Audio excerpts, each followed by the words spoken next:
평안을 위하여 문안합니다. 하나님 말씀 요한복음 제4장 16절로 18절 봉독하겠습니다. 가라사대 가서 내 남편을 불러오라. 여자가 대답하여 가로되 나는 남편이 없나이다.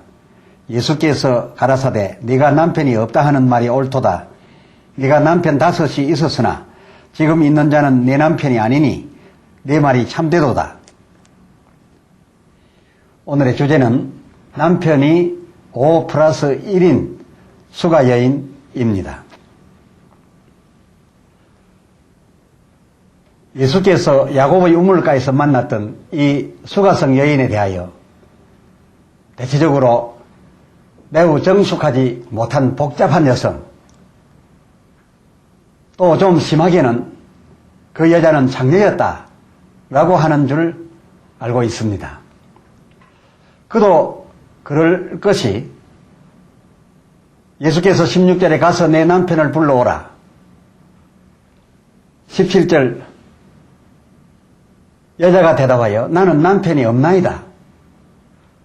그러나 이에 예수님 이어서 18절에 내가 남편이 5이 있었으나 지금 있는 자는 내 남편이 아니니 내 말이 참되도다 라고 한 이러한 기록들로 보아서 누구인들 그 여자들은 정숙한 여자다 이렇게 할 수 있겠습니까? 허나 그것은 이 시대 우리들 정서에 의한 섣부른 판단입니다. 오늘날 우리들의 정서로서도 좀 통찰력을 가지고 선입견을 버리고서 이 남편이 5이 있었고 또 지금 6째 남편이 있다고 한 이 여인을 장녀라 이렇게 쉽게 평가할 수는 없겠습니다. 왜냐하면 장녀에게는 아무리 거쳐간 남자가 많다 해도 그러한 남자들을 가리켜 죄다 남편이라고 하지는 않기 때문입니다. 이 남편이라고 하는 것은 법적으로 인정되어야 그렇게 칭하기 때문이지요. 그래서 이 건뿐만 아니라 성경을 성경대로 해석하려고 한다면은 그 성경이 쓰인 그때의 그 배경과 그 성경이 쓰인 시대 그리고 그 시대를 살고 있었던 그 주역들의 시대 그 시대의 그들의 정서로 읽어야 하나님의 이 말씀을 바로 해석할 수가 있는 것입니다. 그러나 어쨌든 이 여인같이 남편이 5이 있었고 또 더하여 지금 한 사람 더 있는 이런 남편 5+1인 경우는 그네들 지역에서나 우리들 이 세상에서 참으로 드문 경우였으면 분명합니다. 이 여자의 건과 방불한 여자 하나가 마태복음에서도 읽을 수 있습니다. 학자들에 따라서는 이 여자가 그 여자라고도 합니다. 이 마태복음 22장 24절로 28절 사이에 기록된 여인의 일입니다. 먼저 28절을 보면 그런즉 저희가 다 그를 취하였으니 부활 때에 7 중에 네 아내가 되리까. 그러고 보면 남편 5이 있었고 지금 6째이나 이 6째인 남편도 예수님의 말씀에 의하면 제대로 남편으로서의 자격을 갖추는 끝남편이 아니었단 말이니 결국 7 남자의 아내 됐을 것이 뻔합니다. 그래서 이 마태복음에 기록된 이 여인 7 남편 둔 이 여인과 오늘 요한복음에 나온 이 수가성 여인은 같은 자가 아닌가 이렇게 말할 수 있는 것입니다. 그런데 이 마태복음에는 이 여인의 이렇게 남편이 일곱이나 된 이 사연을 밝혀놓아서 우리가 만나볼 수가 있습니다. 마태복음 22장 25절에 우리 중에 칠형제가 있었는데 맞이 장가 들었다가 죽어 후사가 없으므로 그의 아내를 그 동생에게 끼쳐두고 또 26절에 그 둘째와 셋째로 7째까지 그렇게 하다가 27절 최후에 그 여자도 죽었나이다 라고 그 여자의 그렇게 된 일을 소상하게 밝혀두었습니다. 이렇게 된 이 여인을 보고 우리들로서는 참 망측하다. 무슨 그런 여자가 다 있었단 말인가? 또 어떻게 그런 일이 있을 수 있었단 말인가? 이렇게 할 수도 있겠습니다만은 그러나 그들에게 그것은 엄중한 율법이었습니다. 바로 그 사건에 함께 기록된 24절 전제를 보면 모세가 일렀으되 율법입니다. 사람이 만일 자식이 없이 죽으면 그 동생이 그 아내에게 장가들어 형을 위하여 후사를 세울지니라 라고 한 데에 기초를 해서 이 율법에 기초해서 우리 중에 있는 한 여자는 남편이 7이었다라고 하는 이런 일이 생겼음을 밝혀주고 있습니다. 이 여자가 이렇게 된 것은 율법을 철저히 지킨 데 기인하고 있었다 그런 것입니다. 무자하게 죽은 자의 아우들은 그 형수에게 들어가는 것이 율법상 본분이었고 이 율법을 따라 살고 있는 하나님의 백성 이스라엘인들에게는 이것은 아주 반드시 지켜야 되는 그런 일이었고 지키지 못하면 죽임을 당하는 이런 정서 속에 저들은 살고 있었습니다. 들어갈 뿐만 아니라 형수에게 들어간 이 아우들은 그 형수와 더불어 후사를 두어야 비로소 완전한 남편이 될 수 있었던 것입니다. 고로 이 여인들의 경우 남편이 5이 있었으나 또 지금 하나 있다라고 하는 이런 남편 5+1인 수가성 여인이나 아니면 마태복음에서 소개하고 있는 이 7 남편을 두었던 이 여인, 이러한 일들은 오히려 신앙에 준하는 일이었고 사회적 자격에 충족할 수 있는 이러한 일이었습니다. 만약에 이렇게 하지 아니하는 경우는 당시에 저들의 어쩌면은 율법적인 이 정서에 대해서 지키지 못하는 막 그런 형편이었다 이렇게 평가할 수가 있겠습니다. 그런데 당시 유대인들은 이 수가성에 이렇게 남편이 5이 있었음에도 성공하지 못함에 또다시 6번째 남편과 살고 있는 이러한 여인이 살고 있을 줄은 꿈에도 몰랐던 것 같습니다. 왜냐하면 저들 율법을 지키는 율법의 정서로 살아가는 저들 유대인들이 사마리아인들과는 그동안 쭉 계속해서 상종도 아니하였기 때문입니다. 이것은 요한복음 4장 9절 하반절에서 확인할 수가 있습니다. 이 유대인들이 이 사마리아 사람들을 상종치 아니한 이유는 저들을 저주받은 이방인으로 취급하고 있었기 때문이었습니다. 하나님 뜻과는 멀리 세상적인 사람들이라고만 평가하고 있었기 때문에 만나는 것 자체를 거절해 왔던 겁니다. 그런 수가성에 이러한 여인, 남편이 5이 있었고 아직도 그 남편이 후사를 두지 못하여 자격을 갖추지 못하니 6번째 남편을 두었는데 예수님이 보실 때에는 그 6번째 남편도 자기 갖출 수 없다 하여 진정한 의미에서 남편이 아니라고 하는 여인 4마리 맞도다라고 했던 이 예수님의 대화의 대상이 되었던 이 우물가의 이 여인이 한 말을 한번 확인해 보십시다.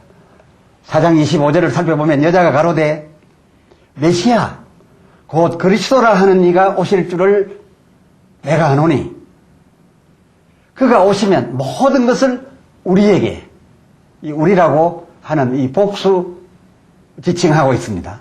이 복수를 지칭한 것은 사마리아 동네에 사는 이 수가성 모든 사람들을 가리켜 말하고 있는 것입니다. 그가 오시면 모든 것을 우리에게 사마리아인인 우리들에게 고하시리이다. 알려주시리이다. 우리는 그를 기다리고 있습니다. 그를 보내주신다는 하나님의 약속을 믿고 있습니다. 라고 주님 앞에서 대답을 드립니다. 이 여자의 알기로는 유대인 앞에서 이런 말을 분명하게 하고 있는 겁니다. 그 여자, 아니 사마리아인들은 유대인들을 이렇게 만나주지도 않는 이런 취급 속에서 또 유대인들의 생각대로 복음이라고 하는 것, 하나님의 말씀이라고 하는 내용은 저들과 상관이 없을 것이라고 예측했던 이런 상황 속에서 이처럼 메시아를 기다리고 있었습니다. 그것도 남편이 5이 있었으나 후사를 두지 못함으로 또 6번째 남편을 두었고 이렇게 해가면서까지 하나님의 말씀을 쫓으며 그렇게 아브라함의 후손을 이어가게 되면 이 아브라함의 후손 가운데에서 정말 우리가 기다리는 메시아가 나지 않을까 라고 하는 그런 철저한 신앙을 기다리면서 이처럼까지 하면서 저들은 메시아를 기다렸던 것입니다. 그리고 또 그녀의 한 말 요한복음 4장 29절 나의 행한 모든 일, 이 모든 일이라는 것은 내가 남편이 5이 있었으나 지금 있는 남편도 남편이 아니라고 하는 즉 남편을 5 플러스 또 하나를 두고 있는 이 일까지 다 알고 말한 사람을 와보라 라고 이 수가성에 들어가서 그가 외친 것을 보게 되면 그가 남편 5 플러스 1을 둔 이 일이야말로 그녀 자신과 그리고 그녀가 살고 있는 마을 사람들에게 부끄러운 일 같지 않습니다. 부끄러운 일 같았으면 그렇게 자랑 삼아 자기의 그 사실을 알아주는 유대인이 있다라고 해서 뛰어들어가서 내세우지 않았을 것입니다. 여러분 그렇게 이해되지 않습니까?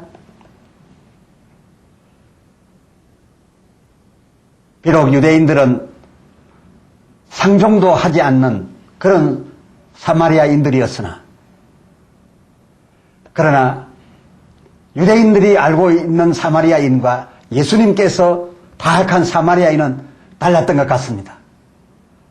그래서 예수님께서는 누가복음 10장 30절로 37절 사이에 여러분이 잘 아시는 바 여리고로 내려가다 강도 만난 자의 정말 필요한 이웃, 그 선한 이웃 사람으로서 저들의 제사장도 아니요, 저들의 레위인도 아니요, 사마리아에 사는 사람을 지칭해서 그 사마리아에 사는 사람이 그야말로 성경대로 율법대로 이웃이 필요한 사람에게 필요한 때에 필요한 일을 하였다고 하면서 선한 사마리아인이라고 칭찬하고 그리고 드러내어 표현하고 있는 것을 우리는 볼 수 있었습니다. 그렇습니다. 유대인이 생각하는 사마리아와 또 예수님께서 생각하고 파악하고 계셨던 사마리아에 사는 사람들은 전혀 달랐습니다. 이 같은 차이가 오늘 본문에서도 드러나고 있습니다.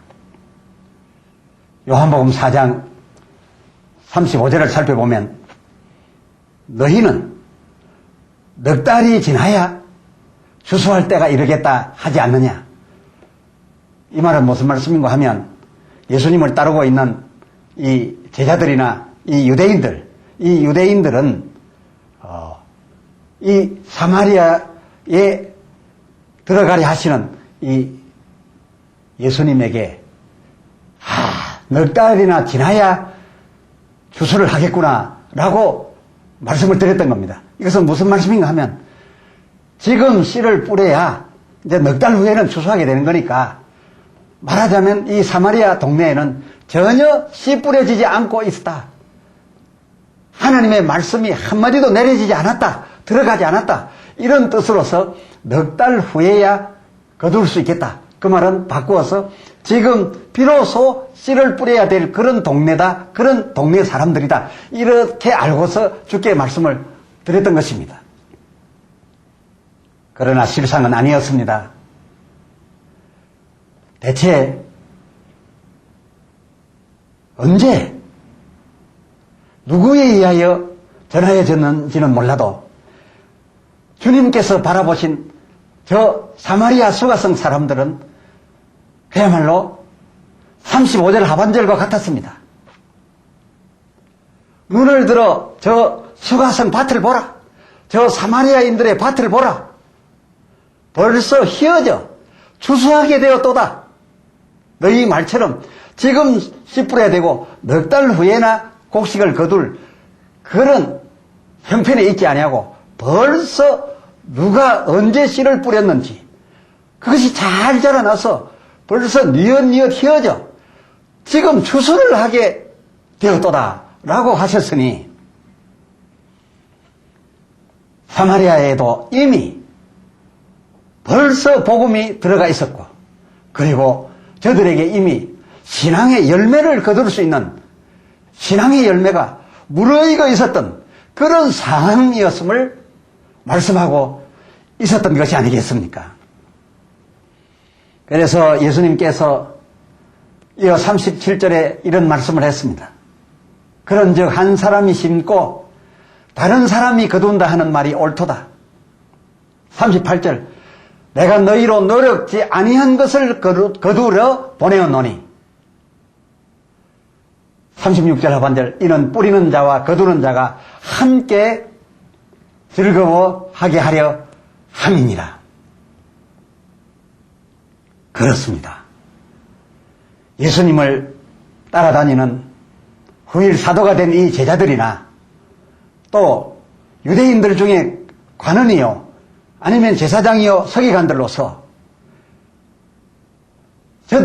저들이 모든 것을 뿌리고 키우고 거두는 줄 알고 있었지만은 그런 높은 지위에 있는 영적 자리에 앉은 사람들에 대하여 주께서 하신 말씀은 너희가 노력지 아니한 것에 대하여 다만 열매를 거두라고 내가 너희를 보내었노니 알고 보면 너희가 다 뿌려서 키우고 거두는 것이 아니라 심은 자가 따로 있고 즉 뿌린 자가 따로 있고 또 거두는 자가 따로 있는데 내가 너희는 노력지도 아니하고 다만 다 익어 추수하게 된 밭에 들어가서 거두는 일만 하는도다.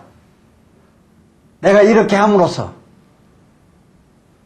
뿌리는 자와 거두는 자가 함께 즐거워하게 하려 함인데 실상은 뿌리는 자가 있었기 때문에 이것이 가능한 것이니라 라고 정리하여 말씀하고 있는 것입니다.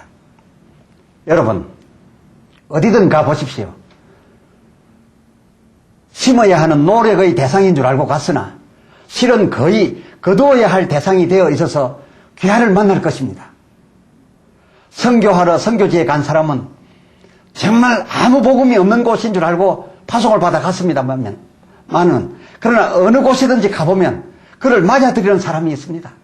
마치 빌립이 광야에서 만났던 에티오피아 여왕 간다게의 메시가 처음부터 가르침 받을 줄 알았으나 그 수레에 타서 서로 대화를 나누어 보니 이미 그는 익어 있었고 바로 세례를 줄 수 있는 대상이었던 것처럼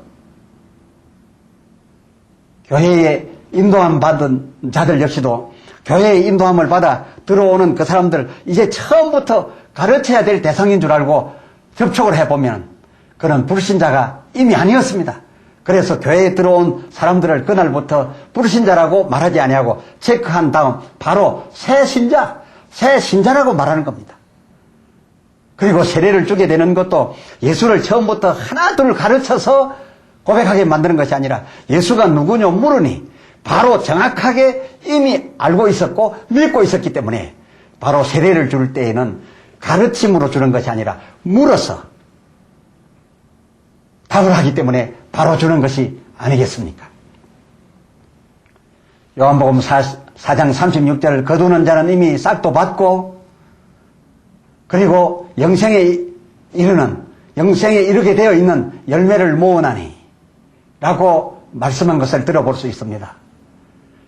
이미 싹도 받고 그리고 누군가가 뿌려서 키워둔 것을 휘어져 추수하게 된 때에 가서 거두기만 하고 세례를 줄 수 있는 자격을 갖췄으므로 그냥 세례를 베푸는 자격자로서의 인물들이니 이미 싹도 받고 남들의 노력한 것에 노력은 하지 아니하고 다만 참여하여 열매 거두는 일만 담당하고 있는 그때의 제자들이요 유대인의 지도자들이라면 오늘날 저와 같은 목사가 아니겠습니까? 삭도 없이 이름도 없이 빛도 없이 노력한 자, 곧 뿌린 자들이 있었으니 그들이 누구였겠습니까? 알 수가 없습니다만은 분명히 뿌린 자들이 있었으니 그들은 오늘날에 빛도 없이 이름도 없이 온 곳에 가서 주의 말씀을 이미 알게 하여 교회까지 인도하는 일반 성도들이라 할 수 있지 않겠습니까? 갈렙 목사를 비롯한 예수님의 제자들과 또 오늘날의 많은 주의 사역자들은 주님의 다음 이 말씀을 들어야 될 대상이 아니겠습니까? 요한복음 4장 38절 내가 너희로 노력지 아니한 것을 거두러 보내었노니 너희는 그들의 노력한 것에 참여하였느니라.